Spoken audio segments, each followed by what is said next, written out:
唔講唔知，為什麼不用插頭也能為電話充電？小朋友，你有冇見過咁樣嘅情況啊？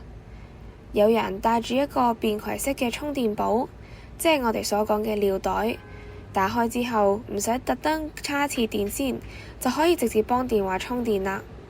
佢嘅原因其實係因為尿袋入邊本身已經儲存咗電，就好似一個水壺入邊預先裝好水咁，水壺一攞出嚟就可以倒水，唔使首先去水龍頭嗰度裝水。而尿袋入邊自己本身有電池，電池喺你上次叉電嘅時候就會將電儲起嚟，所以我哋唔需要叉電先，只要佢電量足夠就可以將佢直接連接俾電話。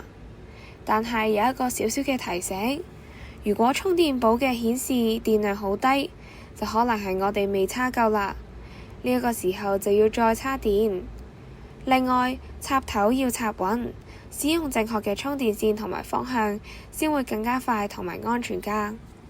想聽更多故事，可以致電27778899撳2字，或者 YouTube 搜尋小小東電台 Podcast 頻道重溫。